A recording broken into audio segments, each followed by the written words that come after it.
Hey guys, welcome to this episode of The Rachel Cruze Show. And today we're going to get real and talk about hoarding habits that are costing you money. Okay, I know when you hear the word hoarder, you're probably thinking, oh my gosh, it's some crazy extreme case like on TLC or there's a show about it.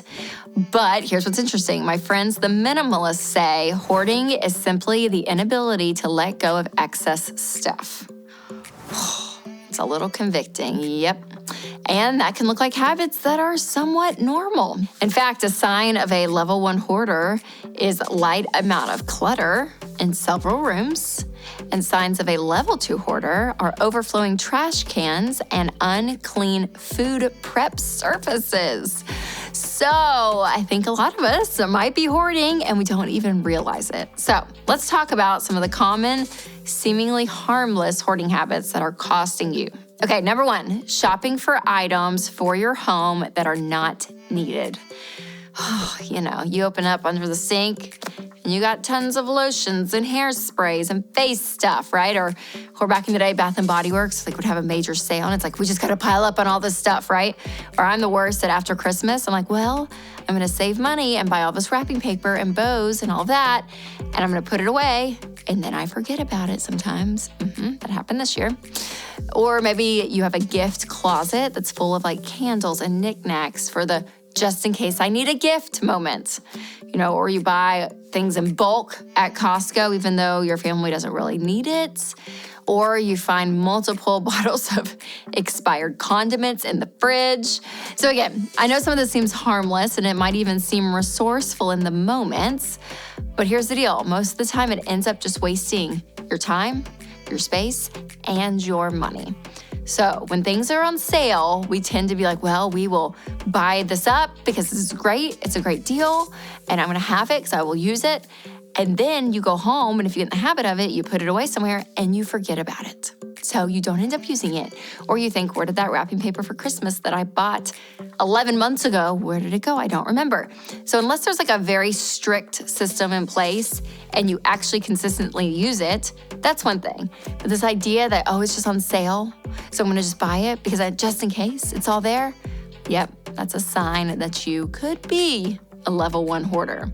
So next time you go to buy something for a just in case or just because it's a great deal, ask yourself, do I have the mental and physical space to use this item?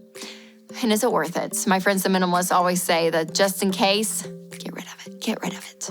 All right, number 2, fancy home organization systems for things you never use or don't need.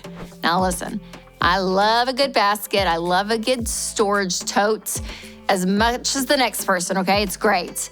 But here's the deal. It can be very helpful for things that you use because you're like, yes, it keeps me organized, keeps things clean and simple, and it's wonderful, and it looks beautiful. It looks beautiful. But sometimes we want to go and throw crap in a bin even though we don't need to use that crap. That stuff needs to be thrown away or given away or like moved out of the house. I do this all the time with my kids' toys. It's terrible. It's like stuff just piles up. I'm like, just get a cute bin from Target and just throw it all in. And again, it looks aesthetically pleasing because everything matches and it looks good. But there's just a bunch of crap in there. And here's what's interesting. Research found that the average 10-year-old owns 238 toys, but only plays with 12 on a daily basis. 12. So there's just a relief, though, when you go and clean things out. And again, it could be your kids' toy area.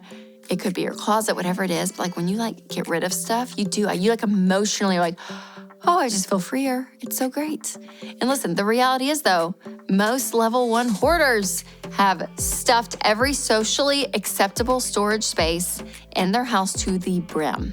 In fact, our homes can even seem tidy due to all the expensive organization that went into every single thing, but then we use up every piece of the room. So let me just encourage you, have space.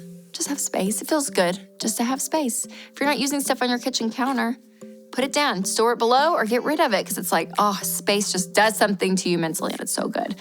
And I say it all the time, you guys, it's true. I'm not against stuff, okay? So have some nice stuff, but don't let your nice stuff have you. Don't go into debt for it and don't let it overtake you when it comes to hoarding. So if you're tempted to spend a lot of time and money and energy on implementing home organization systems, first just be honest with yourself. do I really need to organize this stuff or do I simply need to let it go? Okay, before we get to the next habit, let's talk about one of my sponsors, Christian Healthcare Ministries. I know we're all looking for ways to save, especially on healthcare costs. So do yourself a favor and check out Christian Healthcare Ministries. It's a biblically based health cost sharing that can help keep your budget under control. So learn more at chministries.org/budget. Number 3, having a junk drawer, room, trunk, closet, etc. So the stats show that nearly half of households have an entire room in their house dedicated to hide junk. Just to put junk, close the door, and keep it off limits, and it's all in there. It is all in there. Sometimes it's the garage, it's maybe a room in your home. And again, if you don't have a junk room, then you probably have a junk drawer. We do for sure. Maybe a junk closet, or even a junk trunk in your car. So again, you guys, letting this stuff pile up, it's not doing you any favors. It not only is adding to the chaos of your home, but you're also letting your stuff depreciate in value the longer it sits. The average American has close to $300 of unworn items in their closet right now. So actually, if you sold all that stuff you never wore, you would have cash, you would have space. I mean, it's a win-win, you know? And I just find if I have areas that tend to overflow with stuff, I try to make that area smaller so it overflows faster. I have to get rid of it. So I love books. I love to read, and I will buy the physical book. I don't do a Kindle. I do the actual book. And my little chest in my room with some drawers, and it's like 2 areas, and I just put a bunch of books in there. And when I read them, I'll store them. If I really like them, I want to keep them. But anyways, it just gets piled up and it overflows. But I like that it's not a massive bookcase, because if I had a massive bookcase, I would continue to keep the books, and I don't need them. I give them away. Sometimes on Instagram, follow me there, and other places, because I'm like, get rid of them. I don't need them anymore. And it's a great feeling. So what is it for you that puts you on the hoarding scale?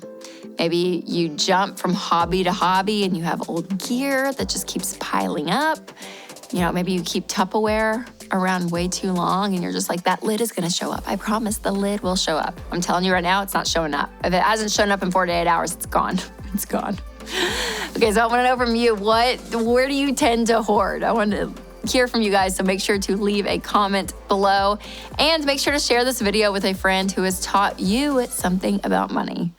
And remember to take control of your money and create a life you love.